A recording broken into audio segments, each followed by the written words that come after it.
This is the conclusion of a series of lectures given by Rudolf Steiner in 1917 in Switzerland called The Fall of the Spirits of Darkness. In lectures 7 through 14, Steiner discusses in depth how a battle between two kinds of spirits led to the conditions existing at present on Earth. Humans must learn to live in and work from spiritual reality, Steiner tells his audience. They are far away from true reality today because they are out of touch with the spiritual realm. The way to the world of spirit lies solely in a person's heart and mind. People of the present era, the post-Atlantean epoch, are under the influence of Ahrimanic powers, but they are unable to see them. Steiner says the secrets of alchemy were known during the fourth post-Atlantean age, but were lost at the end of this period.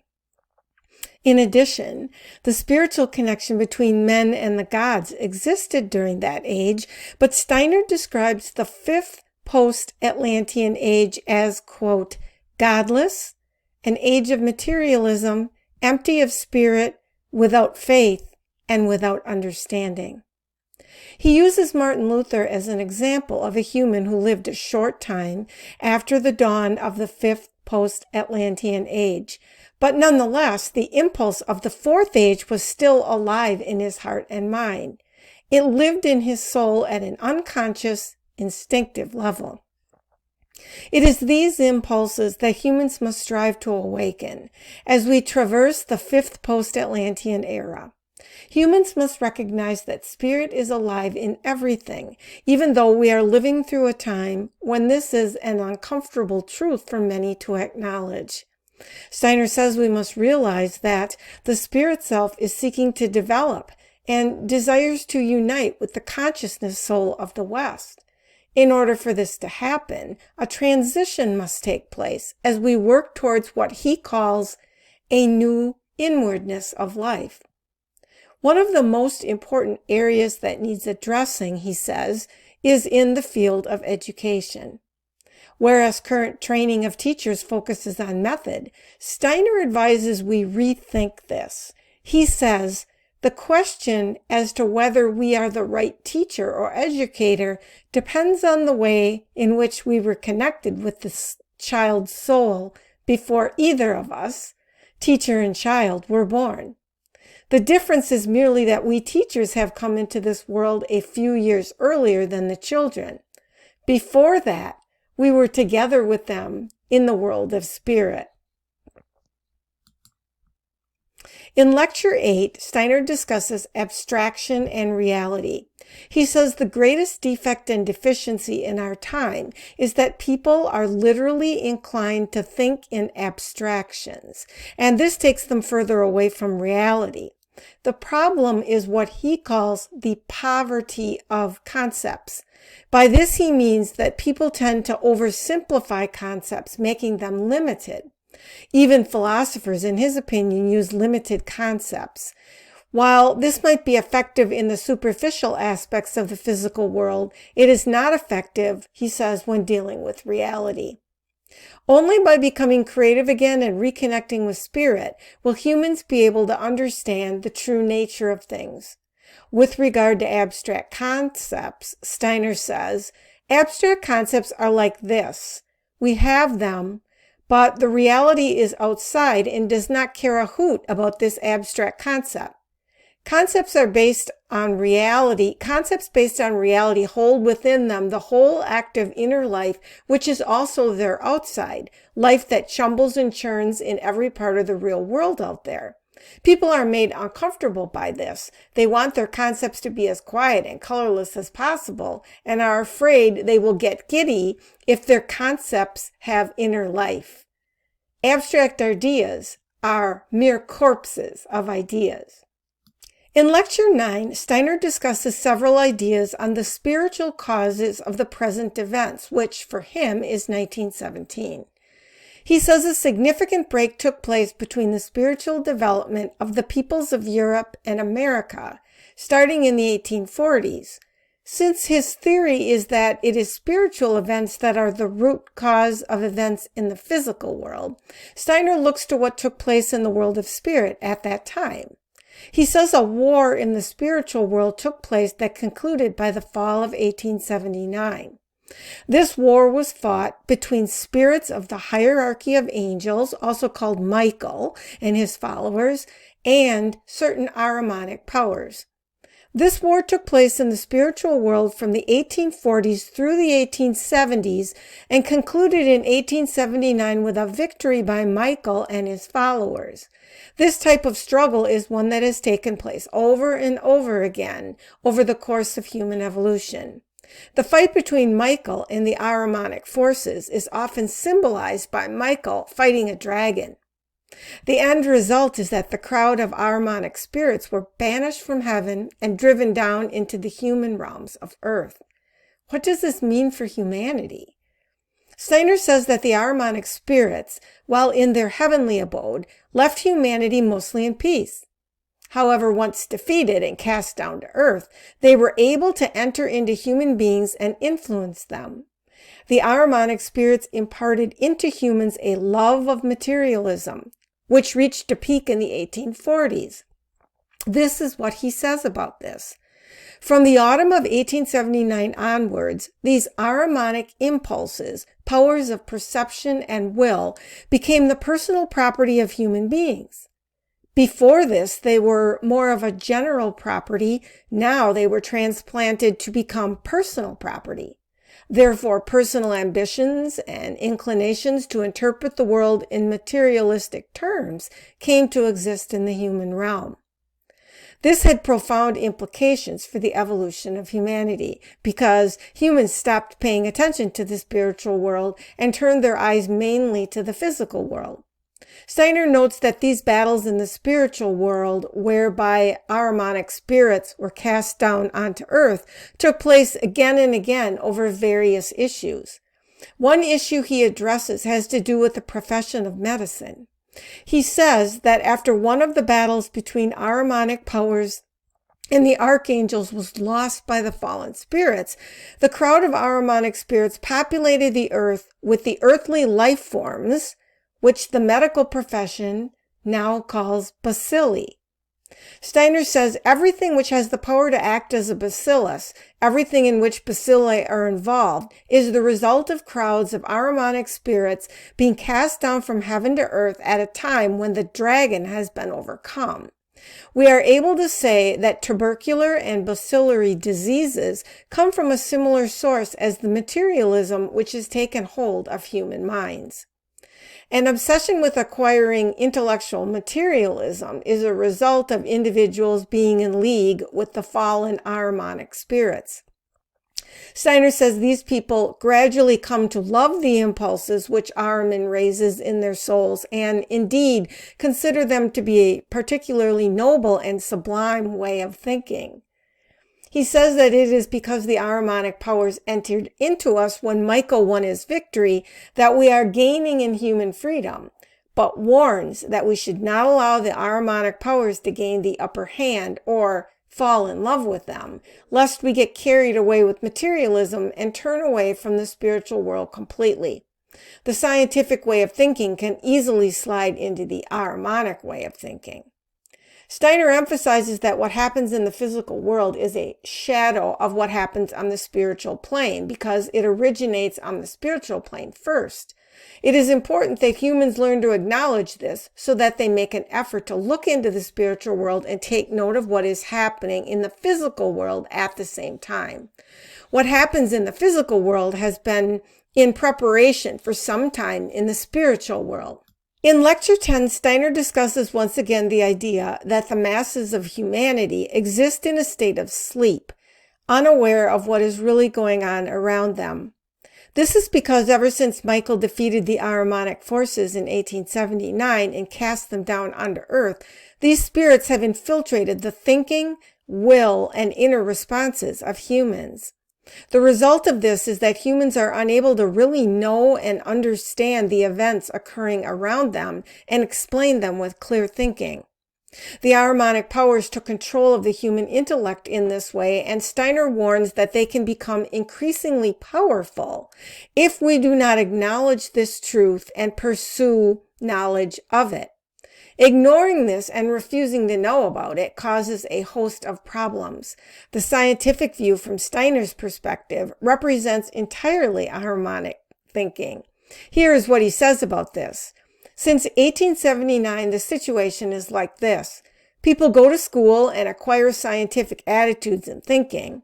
Their philosophy of life is then based on this scientific approach, and they believe only the things which can be perceived in the world around us to be real, and everything else to be purely imaginary. When people think like this, Ahriman has the upper hand in the game, and the Ahrimanic powers are doing well. Steiner goes on to describe the Ahrimanic powers who have infiltrated human minds since 1879. They are not human, they are angels, but not angels who seek to do good. They are backward angels who are not following their proper course of evolution and do not know how to perform their proper function in the spiritual world that exists next to our physical world. Therefore, they try to utilize human brains to do their thinking for them. It is important, Steiner says, that we establish an appropriate relationship with these powers. He quotes the words of initiates who say that when human beings are filled with spiritual wisdom, these are great horrors for the Ahrimanic powers and a consuming fire. It feels good to the Ahrimanic angels to dwell in heads filled with Ahrimanic science, but heads filled with spiritual wisdom are like a consuming fire and the horrors of darkness to them. In October of 1917, Steiner lectured his audience on recognizing the inner human being and the importance of the human soul eventually turning more and more inward. It is key that as this is happening, the Ahrimanic powers are not allowed to take charge of the process. Humans are closely bound up with the entire universe, even though scientists do not recognize this. Steiner also talks about education and the need for change in the way children are currently being taught. This will have to change in many ways, especially with regard to placing a focus upon the inner nature of the child and the human soul. To ignore this need will lead to the Ahrimanic powers gaining control. Steiner says the current method of education stresses the need for rational thought only. Children should be only exposed to that which they can immediately understand. A better way of educating is to give to children much that will only be understood down the road. Otherwise, for the whole of their lives, children will have nothing but the understanding of a child. This is the method Steiner suggests. We must fill our souls, especially if we're educators, with the inner awareness, the consciousness that a mysterious inwardness reigns in a child. And we must present to the child's heart and mind much that will only be understood later on in life, not in childhood. Later in life, they can then recall these things from memory. Educators must strive to fill children with living ideas as opposed to the dead thought corpses that he described in an earlier lecture. By imparting these living ideas, we can maintain the stimulus of spiritual science. In Lecture 12, Steiner returns to the main point of the series, the spirits of light and the spirits of darkness. To recap, a battle took place in the spiritual realms in the 1840s between certain Ahrimanic spirits and the forces of Archangel Michael. This ended in 1879 with the expulsion of the spirits of darkness from the heavens down to earth. At this point, the spirits entered the course of human evolution. How does Steiner define the terms spirits of light and spirits of darkness? The spirits originally had tasks to carry out in the spiritual realm, not just in current times, but in the past, during the whole of the Atlantean Age and into the Greco-Roman Age.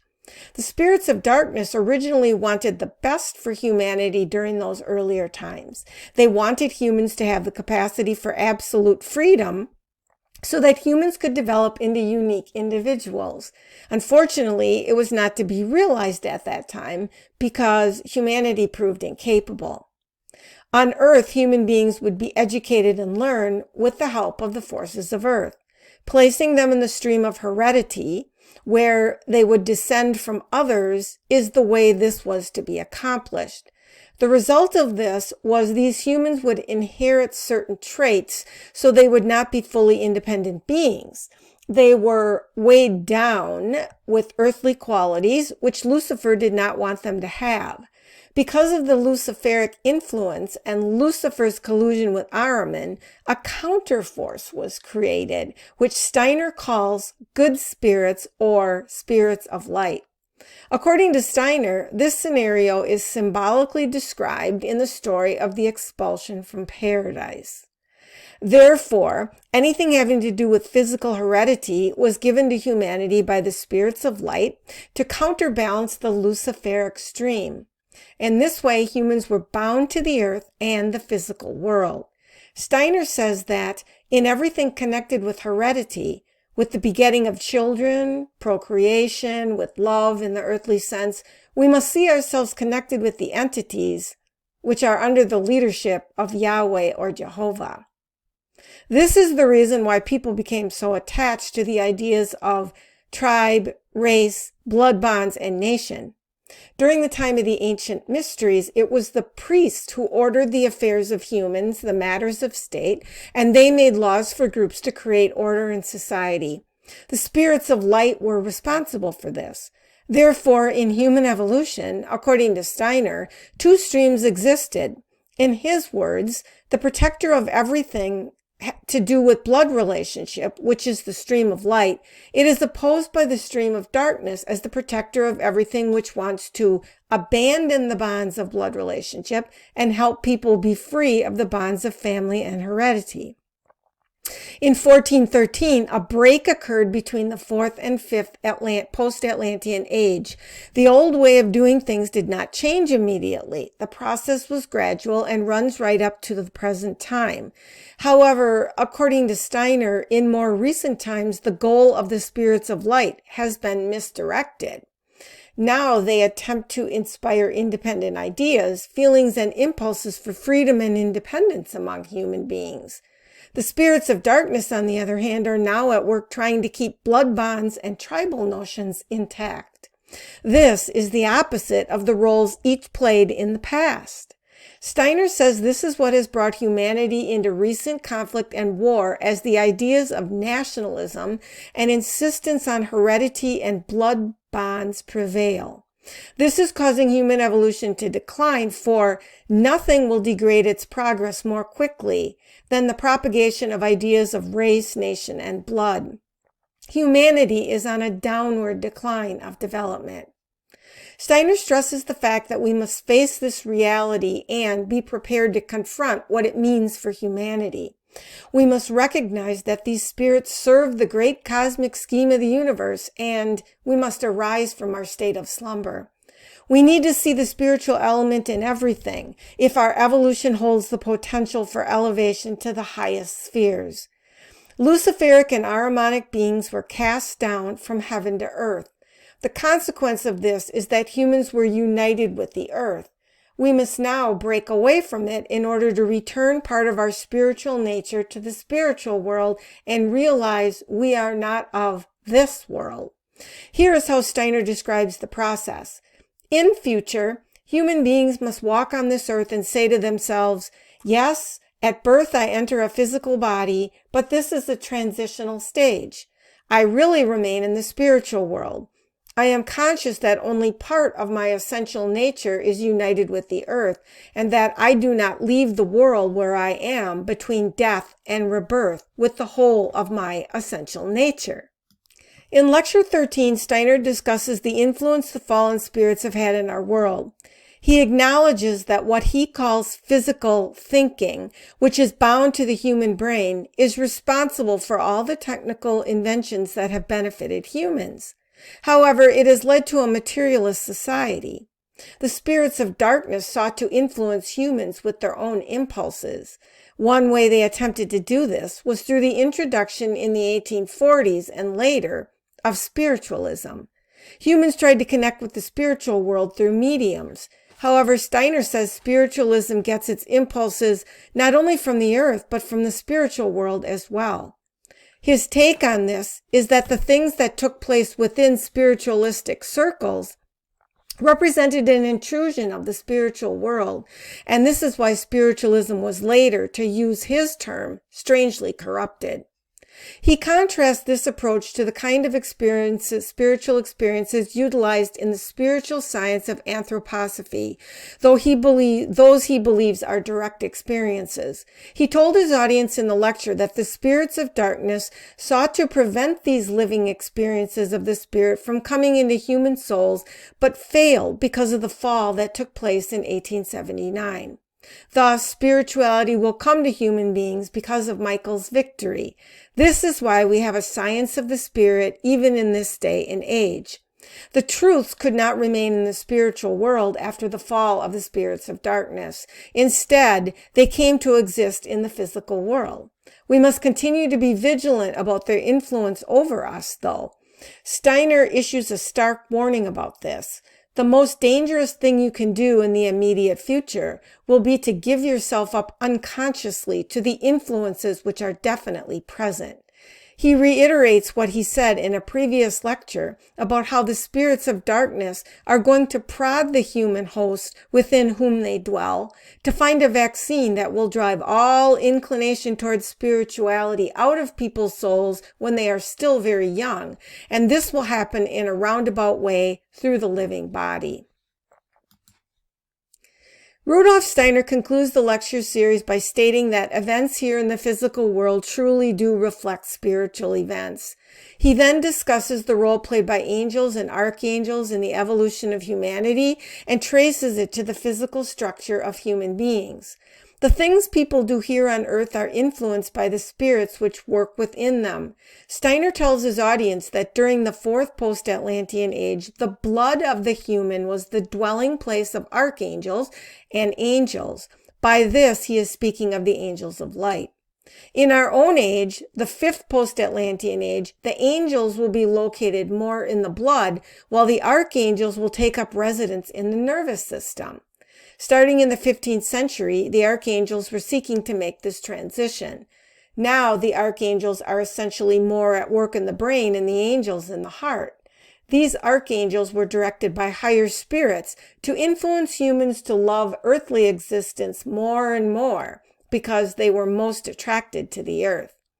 Steiner says, they therefore guided partly the blood and partly the nervous system in such a way that human beings began to go out from their centers of civilization to make the whole earth their own. This became the age of discovery of the 15th century. The archangels trained the angels to take possession of the human blood, while the archangels made the transition to the nervous system. The year 1849 was a tipping point when certain backward angels tried to reverse places rather than reside and reign in the blood. This is when a significant battle took place between them, which ended with the angels of darkness being cast out of the nervous system and into the blood. This, Steiner says, is the reason for all the chaos on earth at the present time, because of the influence of the backward angels being at work in the human blood. They became clever. And by the time the break came in 1841, the whole 19th century had been infected. One evolutionary change that will take place in the future is that by the 7th millennium, women will grow infertile and reproduction will no longer be possible. This would have taken place sooner if matters went entirely according to the normal angelic spirits in the blood, but the backward angels will now be in charge and will give the impulses for reproduction. Another example of the way the spirits of darkness exert influence is related to how quickly humans develop the inner life. The spirits of light want the inner life to develop quietly, unambitiously, and selflessly, and only come into action when individuals have reached the age of 28, when the years of apprenticeship are behind them and they become journeymen and finally masters. The spirits of darkness, however, do not want this. They want people to take an active role in life and be masters at using the external intellect in their 20s rather than go through quiet inner development. Steiner stresses that his ideas have been known instinctively and atavistically by people for a long time, but that the time for being asleep is over. The spirits of darkness will succeed much more quickly and gain power over humans if people remain in a state of trance. On the other hand, if people consciously enter into the spiritual impulses, they will awaken. The spirits of darkness reign over the rational mind and the intellect, but they are powerless over emotions, the will, and the will impulses. Steiner comments that the human will moves much more slowly in human evolution than do ideas and thoughts. The last part of Steiner's lecture includes some comments about history. He is not a fan of the way it is currently being taught in schools, or for that matter, to the general public. The reason for this is, in order to study history or even define it, we must take spiritual impulses into account. I was extremely intrigued by Steiner's views on this topic, since one of my master's degrees is in history, and I taught the subject in high school for many years. I found myself rereading what Steiner said in the final remarks on this topic over and over again, in disbelief that he was saying these things over 100 years ago. I will end this video with some lengthy quotes from the lecture, which was given on October 28, 1917 in Dornach, Switzerland. To quote Steiner, "You will no doubt have heard that certain people are over and over again proclaiming to the world that democracy must be spread to the whole civilized world. Salvation lies in making the whole of humanity democratic. Everything will have to be smashed to pieces so that democracy may spread in the world. Well, if people go on to accept ideas presented to them as they are, with wholesale acceptance of the term democracy, for instance, their idea of democracy will be like the definition of the human being which I gave you. A human being is a creature with 2 legs and without feathers, a plucked cockerel. The people who are glorifying democracy today know about as much about it as someone who is shown a plucked cockerel knows about the human being. Concepts are taken for reality, and as a result, illusion may take the place of reality where human life is concerned by lulling people to sleep with concepts. They believe the fruits of their endeavors will be that every individual will be able to express their will in the different democratic institutions, and they fail to see that these institutions are such that it is always just a few people who pull the wires, whilst the rest are pulled along. They are persuaded, however, that they are part of democracy, and so they do not notice they are being pulled and that some individuals are pulling the strings. Those individuals will find it all the easier to do the pulling if the others all believe they are doing it themselves instead of being pulled along. It is quite easy to lull people to sleep with abstract concepts and make them believe the opposite of what is really true. This gives the powers of darkness the best opportunity to do what they want. And if anyone should wake up, they are simply ignored. Sound familiar, anyone? Thanks for watching. See you next time.